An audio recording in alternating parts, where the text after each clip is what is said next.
오늘의 말씀은 예레미야 29장 4절에서 14절 말씀입니다. 만군의 여호와 이스라엘의 하나님께서 예루살렘에서 바벨론으로 사로잡혀 가게 한 모든 포로에게 이와 같이 말씀하시니라. 너희는 집을 짓고 거기에 살며 텃밭을 만들고 그 열매를 먹으라. 아내를 맞이하여 자녀를 낳으며 너희 아들이 아내를 맞이하며 너희 딸이 남편을 맞아 그들로 자녀를 낳게 하여 너희가 거기에서 번성하고 줄어들지 아니하게 하라. 너희는 내가 사로잡혀 가게 한 그 성읍의 평안을 구하고 그를 위하여 여호와께 기도하라. 이는 그 성읍이 평안함으로 너희도 평안할 것임이라. 만군의 여호와 이스라엘의 하나님께서 이와 같이 말하노라.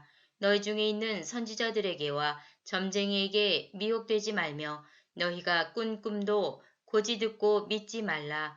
내가 그들을 보내지 아니하였어도 그들이 내 이름으로 거짓을 예언함이라. 여호와의 말씀이니라. 여호와께서 이와 같이 말씀하시니라.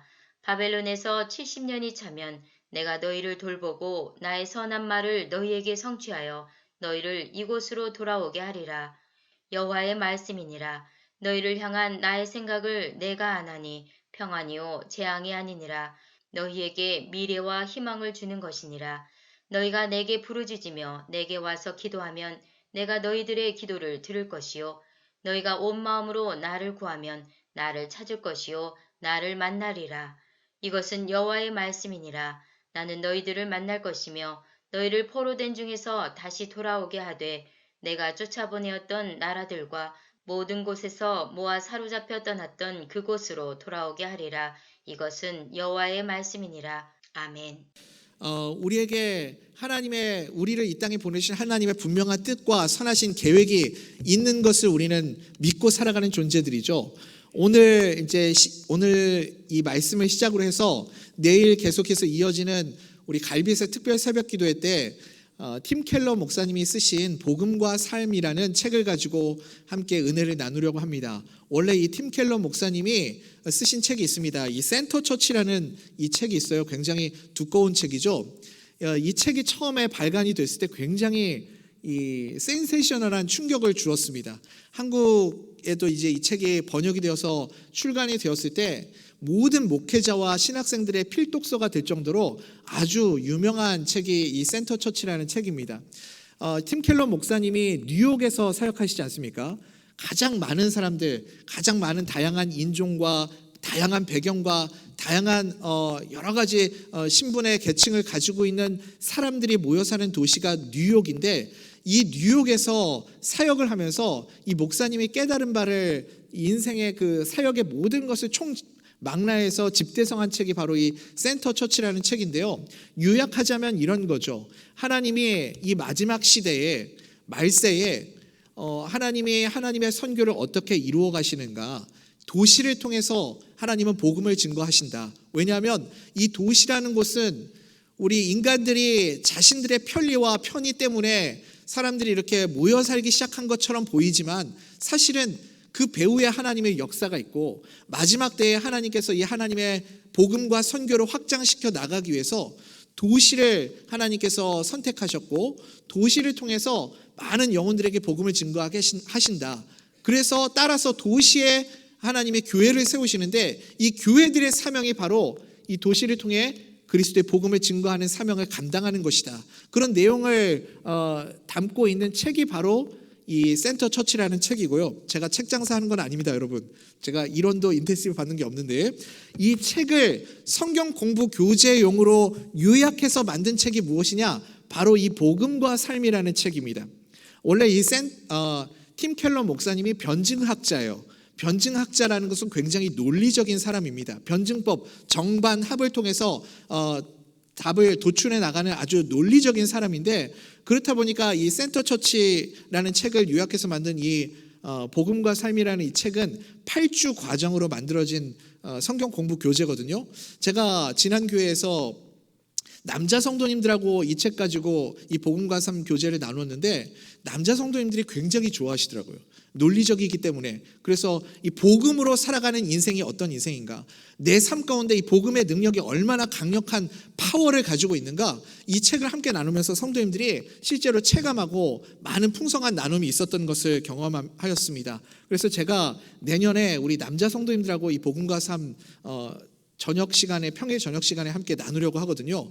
그것을 위해서 지금 빌드업을 하고 있는 겁니다. 제가 이제 8주 말씀을 증거하고 이걸 이제 자료로 남겨두어서 이 복음과 삶에 함께 이 성경 공부 교제에 참여하기 원하시는 성도님들은 이 말씀을 한 번씩 들어보고 올 수 있도록 그렇게 준비하고 있는 내용이죠. 이제 말씀으로 조금 우리 한번 들어가 보겠습니다. 우리가 이 복음과 삶 첫 번째 챕터에 나오는 주제가 무엇이냐면 도시입니다. 도시. 우리 성도님들, 우리가 살고 있는 도시가 어디죠? 대전이죠. 성도님들, 대전 사랑하십니까? 대전 사랑하세요? 한화 사랑하시나요? 한화가 맨날 꼴등해도 여러분 한화를 많이 사랑해 주시고, 우리 류현진 선수가 이번에 많이 점수를 잃었던데 응원해 주시고 격려해 주시기 바랍니다. 저는 한화 팬은 아니지만 대전으로 오면서 한화 팬이 되기로 마음을 먹었습니다. 대전 하면 떠오르는 이미지가 무엇인가요? 제가 대전에 와서 살아보니까 참 살기 좋은 곳이 대전인 것 같아요.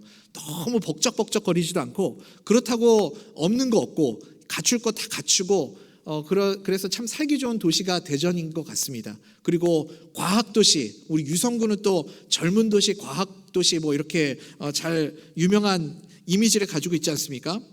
오늘 말씀을 통해서 여러 가지 이미지들이 있지만 지금 내가 살고 있는 이곳, 우리가 함께 사역하며 섬기고 살아가고 있는 이 도시가 나에게 어떤 의미가 있는가, 또 하나님은 왜 이 대전이라는 도시에 대전 명성교회를 세우셨는가, 그리고 왜 우리를 한자리로 모으시고 함께 신앙생활하게 하셨는가, 이것을 좀 진지하게 고민해보고 생각해보는 그런 시간 갖기를 원합니다. 이제 말씀 속으로 조금 더 깊이 들어가 보겠습니다.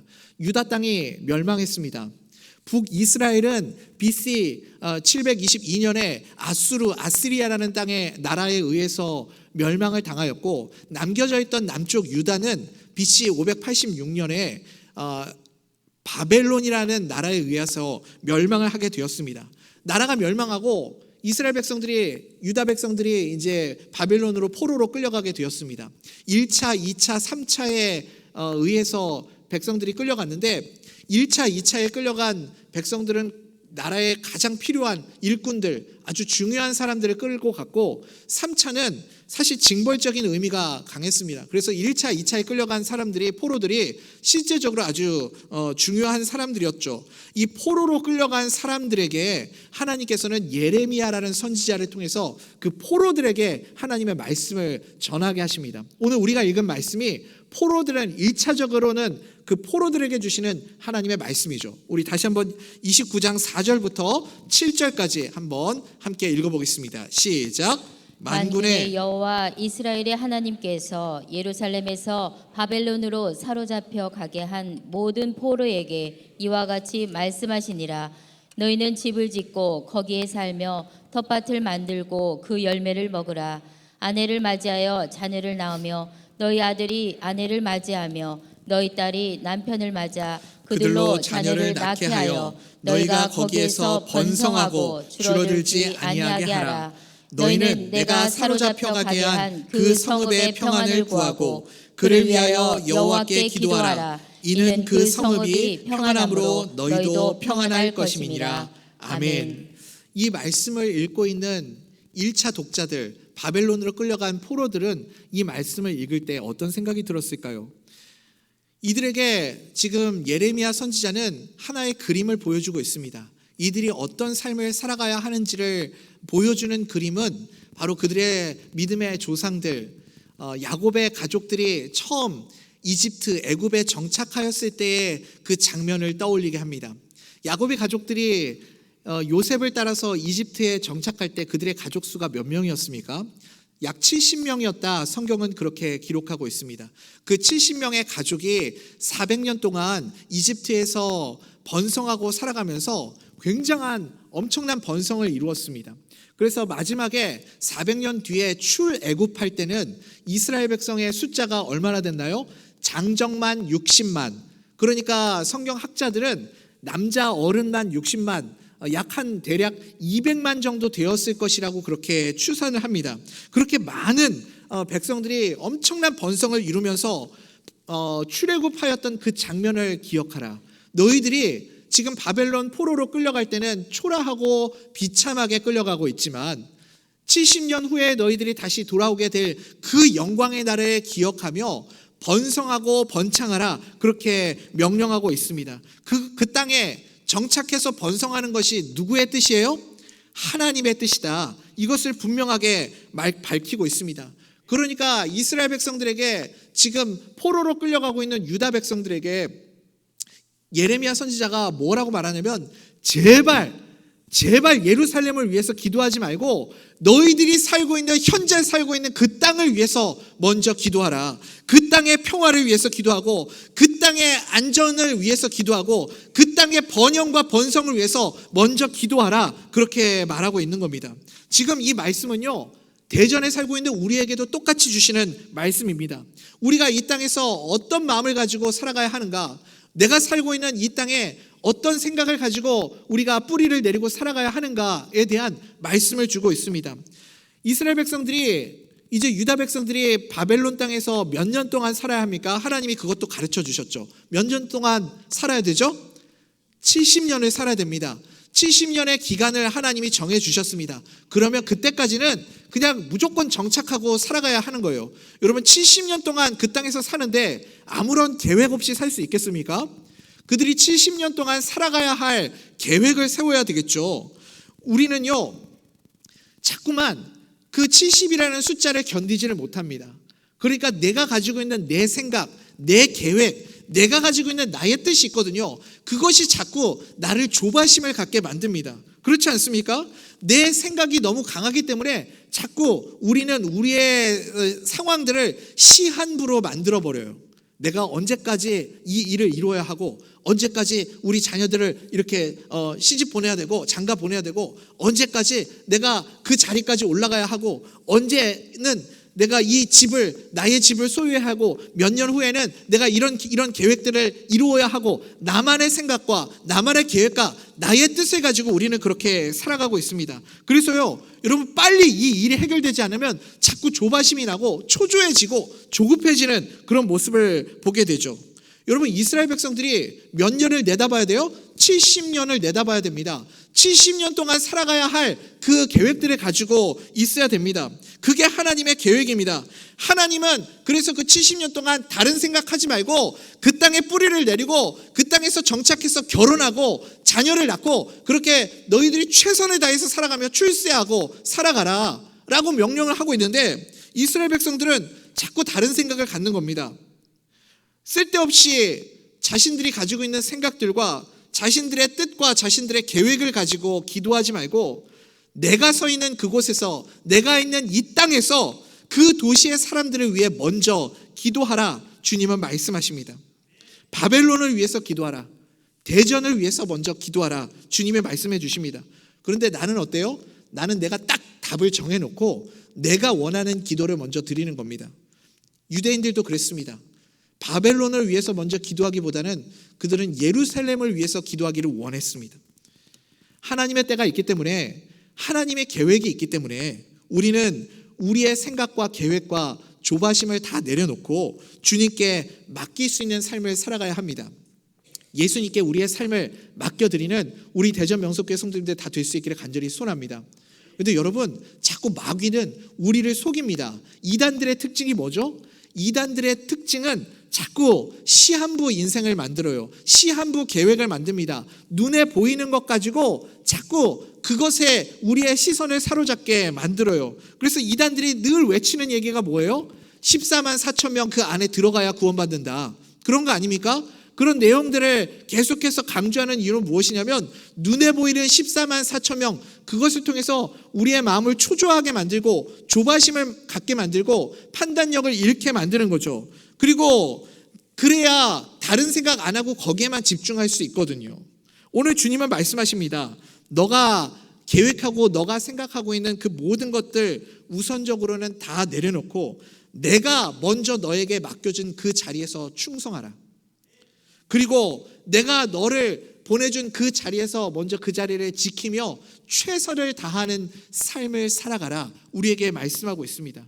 그러면 하나님의 계획과 하나님의 때가 되면 자리를 옮겨주시고 우리의 삶의 생업과 터전을 옮겨주시는 분은 누구예요? 하나님이시라는 거예요. 그러니까 내가 가지고 있는 것이 아니라 하나님의 계획과 하나님의 선하신 뜻과 나를 향한 하나님의 사명이 있으면 하나님은 언제든지 다른 직장으로 이직하기도 하시고 또 다른 집으로 이사 가기도 하고 삶의 터전을 옮기시기도 하고 승진하기도 하시고 하나님이 그렇게 움직이게 만들어 주시는 거지 내가 하는 게 아니라는 거예요.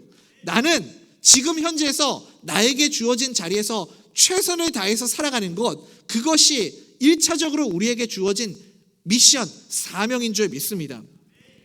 나의 최선을 다하는 삶으로 하나님의 은혜가 우리 주변에 있는 사람들에게 흘러가게 하는 삶. 유대인들이 바벨론 포로로 끌려왔기 때문에 오히려 바벨론이 더 풍성해지고 잘 되는 것, 그것이 하나님의 계획과 뜻이었던 것처럼 우리를 통해, 우리 대전 명성교회를 통해 대전 땅이 더 잘 되게 되는 은혜를 누리게 되기를 간절히 소원합니다. 데릭 키드너라는 성경학자가 예레미야 29장 7절 말씀을 주석하면서 이렇게 해석을 달고 있습니다. 제가 그 해석을 잠깐 읽어드릴게요. 신약 성경도 선으로 악을 이기리라고 말씀합니다. 모든 참된 신실성을 나타내게 하라. 이는 범사에 우리 구주 하나님의 교훈을 빛나게 하려 함이라 라고 명합니다. 그렇지만 이 예레미야의 구절처럼 대담한 곳도 없습니다. 내가 아닌 다른 사람을 위하여 최선을 다하는 삶, 심지어 포로 삼은 자들에게조차 최선을 다하는 삶은 베푸는 사람들을 풍요롭게 하기 위한 것입니다. 이것이 7절이 우리에게 가르쳐주는 의미입니다. 사랑하는 우리 대전명석교 성도님들, 우리는 다른 사람들을 축복하기 위해 먼저 하나님의 부름을 받은 자들인 줄 믿습니다. 대전 땅을 축복하기 위해, 대한민국을 축복하기 위해, 아직 예수를 모르는 자들을 축복하기 위해 먼저 하나님의 자녀로 우리를 불러주신 줄 믿습니다. 그래서 여러분 펜이 있으시면 한번 지금 밑줄을 그어보십시오. 4절 중반부에 바벨론으로 사로잡혀 가게 한 거기에 밑줄을 그어보십시오. 또 7절 초반부에 너희는 내가 사로잡혀 가게 한 여기에도 밑줄을 그어보십시오. 그러니까 여러분 누가 지금 유대인들을 바벨론 포로로 끌려가게 하신 거예요? 누구의 뜻이죠? 하나님의 뜻이죠? 하나님의 계획이죠? 사랑하는 우리 대전명석교 성도님들, 우리는 다 각자 다양한 배경을 가지고 있습니다. 내가 어떻게 대전에 오게 되었는지, 또 대전에서 살게 되었는지, 우리가 대전 명석교회로 오게 된 여러 가지 각자 다양한 배경들을 가지고 있습니다. 어떤 분은 대전에서 처음부터 태어나서 이곳에서 살고 계셨던 분도 계시고, 저 다른 지방에서 오신 분들도 계시고, 직장 때문에 이곳으로 옮겨오신 분도 계시고, 여러 가지 사정과 이유들로 결혼해서 대전으로 시집을 오신 분도 계시고, 다 각자 다른 시대적인 상황과 배경과 이유들을 가지고 있습니다. 그렇지만 우리를 이곳으로 인도하여 주시고 대전 명성교회에서 함께 신앙생활 하게 하신 분은 하나님이신 줄 믿습니다. 하나님의 선하신 계획과 뜻대로 우리를 이곳으로 인도하여 주신 줄 믿습니다. 그러니까 우리는, 예수 믿는 사람은 이 시선을 가지고, 이 성경적 관점을 가지고 세상을 바라보는 겁니다. 우리 4월 10일 날 선거가 있죠. 우리 대한민국 국민으로서 반드시 이 의무를 가지고 있는, 여러분들의 가지고 있는 그 특권을 꼭 사용할 수 있게 되기를 간절히 소원합니다. 꼭 투표하십시오. 반드시 투표하셔야 됩니다. 그렇지만 내가 지지하고 내가 투표한 사람이 당선이 되지 않더라도 여러분 너무 상심하고 낙심하지 마십시오. 내가 지지하고 이렇게 반드시 그 사람이 뽑혀야 된다라고 그 생각하는 그 사람이 안 되더라도 우리가 낙심하지 않을 수 있는 이유는 무엇이냐? 그 배후에 하나님이 계시기 때문입니다. 그러니까 우리는 그 뒤에 역사하시는 하나님을 바라보는 자들입니다. 하나님이 필요하시면 이 사람을 이번에는 들어서 사용하실 수도 있는 거고, 하나님이 정말 쓰시고자 하면 이번에는 저 사람을 들어서 사용하실 수도 있는 거죠. 우리는 성경은 그것을 말씀하고 있는 겁니다. 하나님이 이스라엘에게 하나님의 말씀을 가르쳐 주시고 이스라엘을 성장시키기 위해서 이번에는 바벨론을 사용하실 때도 있고, 이번에는 아수르를 사용하실 때도 있고, 이번에는 이집트를 사용하실 때도 있지 않습니까? 하나님의 도구라는 거예요. 우리는 그 뒤에 역사하시는 하나님의 손을 볼 수 있는 믿음의 사람들 될 수 있기를 간절히 소원합니다. 그러니까 우리는 그 배후에 역사하시는 하나님, 나를 대전에 보내주신 분도 하나님, 우리를 함께 모이게 하신 분도 하나님, 그 하나님의 선하신 계획과 뜻이 나를 향한 분명한 하나님의 선하신 뜻이 있음을 믿기 때문에 최선을 다해서 오늘 나의 삶 가운데서 살아가는 줄 믿습니다. 그게 하나님이 나에게 주신 사명이라는 거예요. 그런데 가짜 선지자들은 자꾸 뭐라 그래요? 가짜 선지자들은 계속해서 희망 고문하는 겁니다. 아니야, 너네 금방 돌아갈 거야. 70년 아니야, 2년 안에 돌아갈 거야. 금방 회복시켜 주실 거야. 계속해서 희망 고문을 갖게 하는 거죠. 그거에 현혹되어서 조바심 갖지 말라는 거예요. 금방 될 것 같이 날짜 정해놓고 내 계획 정해놓고 그렇게 살아가지 말라 말씀하고 있습니다. 우리 29장 8절 9절 같이 한번 읽어볼까요? 시작. 만군의 여호와 이스라엘의 하나님께서 이와 같이 말하노라. 너희 중에 있는 선지자들에게와 점쟁이에게 미혹되지 말며 너희가 꾼 꿈도 고지 듣고 믿지 말라. 내가 그들을 보내지 아니하였어도 그들이 내 이름으로 거짓을 예언함이라. 여호와의 말씀이니라. 아멘. 그러니까 가짜들은 늘 이렇게 거짓말로, 눈에 잡힐 듯한 거짓말로 희망 고문을 한다는 거죠. 하나님께서 우리에게 말씀하신 건 뭐예요? 70년 동안 너희들 바벨론 포로가 된다. 그 말은 뭡니까? 우리가 하나님이 나의 인생 가운데 언제가 끝날지는 모르겠지만 인생의 터널을 지나가게 하시는 때가 있다라는 거예요. 우리 모든 인생들은요, 이 어두운 인생의 터널들을 지나갈 때가 있습니다. 지금이 그럴 때가 있고, 지금 이 터널의 끝자락에 서 계신 분도 계실 수도 있습니다. 바벨론 70년의 세월은 사실상 끝이 안 보이는 그 긴 세월 아닙니까? 어쩌면 포로로 끌려가서 다시 유다 땅을 밟지 못하고 그 땅에서 죽은 사람들도 많이 있을 거예요. 우리나라 일제의 지배를 받았던 시기를 35년, 어떤 학자들은 36년 이렇게 말을 합니다. 그러니까 바벨론 포로는 그 35년보다 거의 2배 이상 긴 시간들 아닙니까? 우리가 일제에서 35년 동안 지배를 받았을 때도 이렇게 많은 상처들과 아픔을 가지고 있는데 70년의 세월은 얼마나 힘들고 고통스럽고 아팠겠습니까? 그런데 이 바벨론의 70년의 세월이 하나님에게는 이스라엘 백성들에게 반드시 필요한 시간이었다라는 거예요. 이 70년의 시간이 반드시 있어야만 유대인들이 다시 새롭게 태어날 수 있음을 하나님을 알고 계셨습니다. 그래서 바벨론 포로의 이 70년의 세월은 영적인 자궁 안에 들어있는 시간이었습니다. 변화시켜서 새롭게 태어나는 은혜의 자궁입니다. 영적 자궁이에요. 변화에는 반드시 시간이 필요합니다. 훈련에는 시간이 필요하다는 거예요. 그리고 하나님이 우리에게 주시는 희망의 메시지가 무엇입니까? 끝나지 않을 것 같지만 너의 인생의 긴 터널에는 반드시 끝이 있다. 동굴이 아니고 계속해서 들어가면 들어갈수록 더 어두워지는 동굴이 아니고 반드시 끝이 있는 터널이 있다. 너희들은 언젠가 너희들을 단련시키고 연단시키고 훈련이 되어서 성장하면 다시 빛으로 나오게 되는 터널의 끝을 보게 될 것이다. 하나님이 우리에게 주시는 소망의 약속입니다. 우리 29장 10절부터 14절까지 한번 또박또박 읽어보겠습니다. 시작. 여호와께서 이와 같이 말씀하시니라. 바벨론에서 70년이 차면 내가 너희를 돌보고 나의 선한 말을 너희에게 성취하여 너희를 이곳으로 돌아오게 하리라. 여호와의 말씀이니라. 너희를 향한 나의 생각을 내가 아나니 평안이요 재앙이 아니니라. 너희에게 미래와 희망을 주는 것이니라. 너희가 내게 부르짖으며 내게 와서 기도하면 내가 너희들의 기도를 들을 것이요 너희가 온 마음으로 나를 구하면 나를 찾을 것이요 나를 만나리라. 이것은 여호와의 말씀이니라. 나는 너희들을 만날 것이며 너희를 포로된 중에서 다시 돌아오게 하되 내가 쫓아보내었던 나라들과 모든 곳에서 모아 사로잡혀 떠났던 그곳으로 돌아오게 하리라. 이것은 여호와의 말씀이니라. 아멘. 그러니까 이 말씀이 무엇입니까? 내가 지금 살고 있는 그 땅, 대전, 내가 살고 있는 내 집, 거기에서부터 뿌리를 내리고 기도하고 충성을 다하고 있으라라는 거예요. 핵심은 뭐예요? 변하면 언젠간 돌아온다. 성장하면 언젠간 돌아온다. 너희들 훈련이 끝나면 내가 생각한 때가 되면 반드시 돌아온다. 이 터널의 끝이 있다. 주님은 우리에게 말씀하고 있습니다. 하나님께서 우리는 기억해야 되겠죠. 왜 이 70년이라는 기간 동안 이스라엘 백성을 훈련시켰을까? 이유가 무엇일까?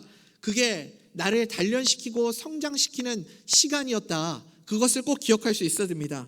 그래서 여러분, 어떨 때는 우리 인생이 좀 빨리빨리 이 터널을 지나가고 싶고, 빨리 이 고난의 시간들을 좀 이겨내고 싶고, 빨리 이 어둠의 시간들이 끝났으면 좋겠다. 그런 조바심이 들 때가 있습니다. 그럴 때 여러분, 이 대나무를 한번 생각해 보십시오. 대나무가 성장할 때 항상 대나무는 마디가 있죠. 대나무의 그 마디가 있는 시간은 정체의 시간입니다. 마디가 있어야, 그런데 여러분, 대나무는 계속해서 위를 향해 올라갈 수 있습니다. 대나무에 마디가 있기 때문에 대나무는 부러지지 않고 20m, 30m를 직선으로 위로 쭉 올라갈 수 있는 거죠. 이 마디가 있기 때문에 그렇습니다. 그래서 어떤 사람이 이 통나무를 만들 때 대나무에서 이 마디를 가지고 아이디어를 얻은 거죠. 그래서 우리가 이렇게 드럼통을 만들 때 드럼통에다가 언젠가서부터 이렇게 줄을, 마디를 만들지 않았습니까? 이 마디를 넣으면 드럼통의 강도가 만들지 않았을 때보다 4배가 더 강력해진다고 합니다. 우리를 주님께서 이렇게 이 마디의 시간들을 통해서 우리를 강력하게 만드시는 거죠. 우리를 단련시키는 시간입니다. 그러므로 사랑하는 우리 대전명석교회 성도님들, 내가 살아가고 있는 나의 삶의 현장 가운데서 어둠의 터널을 지나가고 계실 때 이것을 꼭 기억하십시오. 아, 그렇구나. 주님이 내 인생의 마디를 만들고 계시는구나. 이 마디 때문에 나는 앞으로 더 뻗어나갈 수 있고 더 위를 향해 올라갈 수 있구나. 이 연단하시는 시간을 통해 나는 더 단단해질 수 있구나. 이것을 기억하고 소망을 가지고 연단의 시간들을 견뎌낼 수 있게 되기를 간절히 소원합니다. 우리가 해야 할 일은 내가 무언가를 계획하고 무언가를 빨리 서둘러서 이루어내는 것이 아니라 주님께 나의 인생을 맡길 수 있어야 됩니다. 그러면 하나님께서 주님의 선하신 계획과 뜻대로 가장 완전한 길로, 가장 좋은 길로 우리의 인생을 인도하여 주실 줄 믿습니다. 이것이 예레미야 선지자가 바벨론 포로로 끌려간 유다 백성들에게 전하신 하나님의 말씀입니다. 거기에서, 그 자리에서 기도하고 정착하고 번성하라. 그리고 너희들이 다 변화가 되어서 성장하게 되면 그때가 되었을 때 다시 돌아오게 될 것이다. 우리에게도 말씀이 같은 말씀입니다. 하나님께서 지금 나에게 허락하신 시간은 의미가 없는 시간이 아닙니다. 내가 생각할 때는 지금 내가 이렇게 허송세월 보내는 것 같고 의미 없는 시간을 보내는 것 같고 내가 가지고 있는, 나는 더 가치 있게, 더 위대하게, 더 존귀하게 쓰임받을 수 있을 것 같은 그런 생각이 들고, 지금 현재의 나의 시간들은 어둠의 시간이고 의미 없는 시간이라고 생각할 때가 있습니다. 그렇지 않습니다. 하나님은 나를 단련시키시는 시간입니다. 지금 이 시간이 앞으로 내가 더 뻗어나갈 수 있는 그런 연단과 준비하는 시간인 것을 꼭 기억하시기 바랍니다. 하나님의 말씀 붙들고 정착하고 번성하게 될 때 하나님께서 결국은 터널같이 마지막에는 우리의 인생의 길을 열어주실 줄 믿습니다. 우리가 이 땅에서 살아가는 이유는 바로 이것입니다. 하나님께서 우리를 대전명석교회에 불러주신 이유는, 대전에서 가장 먼저는 내가 살아가고 있는 그 삶의 자리에서 최선을 다해서 살아가는 것, 그 다음에 나를 통해서 우리 주변에 있는 사람들에게 하나님의 은혜를 흘려보내는 것, 그것이 우리를 대전으로 불러주시고 모아주신 주님의 뜻인 줄 믿습니다. 선교학 교수 로저 그린웨이가 이런 말을 합니다. 이 이야기를 전해드리고 이제 말씀을 맺도록 하겠습니다. 도시에 대해서 의구심이 일어난다면 도시화가 지금 삶의 현실이며 하나님의 섭리 아래 일어나는 현실임을 생각해 보는 것이 좋겠다. 이러한 사람들의 군집으로 말미암아 하나님은 역사상 가장 위대한 복음의 전도의 기회를 교회에 주신다. 여러분 이거 알고 계십니까? 인류의 역사 이래 지금 주님의 때가 가까우며 이렇게 많은 인구들이 한 자리에 밀집해서 살았던 적이 없습니다. 하나님이 우리에게 이런 도시를 허락해 주신 이유는 마지막 때가 가까웠기 때문입니다. 그리고 도시를 통해서 이 복음을 증거할 수 있는 기회를 교회들에게 주시기 위해서입니다. 인종들, 종족들, 다양한 집단들이 대도시들 안에 고밀도로 모여서 지리적으로 이전 어느 때보다도 더 그들에게 다가가기가 쉬워졌다. 하나님은 우리 시대에 다양한 사회적, 정치적, 경제적 요인들을 통해서 가장 강력하게 일하신다. 지구의 민족들은 서로 더 가깝게 접촉할 수 있게 되었으며 더 많은 상호작용과 상호의존성을 경험하게 되었다. 그리하여 이 복음이 들릴 수 있는 거리에 들어오게 되었다. 여러분 그러니까 예전에는 우리가 저 멀리 가야만 복음을 전할 수 있었는데 이제는 복음이 들릴 수 있는 아주 가까운 거리에까지 들어올 수 있도록 하나님이 우리에게 이 대전을 허락해 주셨다는 겁니다. 그러니까 이 좋은 기회를 주셨는데 우리가 이 기회를 놓치면 안 되겠죠. 하나님이 우리에게 이 대전에 살게 하신 이유가 대전 명석교회를 세워주신 목적이 바로 이것이라는 거예요. 하나님은 이런 운동에 의하여 역사 속에서 그분의 구원 목적을 이루어 가신다. 우리 시대의 표지는 도시이다. 도시로 밀려드는 전 세계적 이민의 물결을 통해서 하나님은 선교의 가장 위대한 마지막 시간을 준비하고 계신다. 사랑하는 우리 대전명석교회 성도님들, 마지막 때가 가까우고 있습니다. 마지막 이 시대에 주님의 마음을 시원하게 하고 주님께 귀하게 쓰임받는 교회가 우리 대전명석교회가 되기를 간절히 소원합니다. 우리 교회가 부흥해야 하는 이유가 무엇입니까? 우리가 성장해야 하는 이유가 무엇입니까? 전도해야 하는 이유가 무엇입니까? 목사님, 지금도 저는 충분히 행복하고 이렇게 함께 모여서 예배 드리는 것도 기쁘고 우리가 함께 모여서 이렇게 있는 것만으로도 저는 만족합니다. 아니에요, 여러분. 하나님은 우리에게 맡겨주신 사명이 있습니다. 이 도시를 성시화하는 것, 이 도시를 예수 믿는 도시로 변화시키는 것, 이 도시를 대전 명석교회를 통해 더 번성하게 만드는 것, 그것이 하나님의 선하신 계획과 뜻인 줄 믿습니다. 그러므로 사랑하는 우리 대전 명석교회 성도님들, 내가 서 있는 곳, 내가 살아가는 곳, 그곳에서 주님은 나를 통해 일하기를 원하십니다. 내 삶의 최선을 다하는 것에서부터 시작하십시오. 그리고 내가 살고 있는 이곳, 주님은 그곳을 통해서 하나님이 역사하신다를 믿으며 나를 통해서 하나님의 복음이, 예수 그리스도의 복음이 흘러가는 축복의 통로로 쓰임받는 우리 모든 대전 명석교회 성도님들 될 수 있기를 간절히 소원합니다.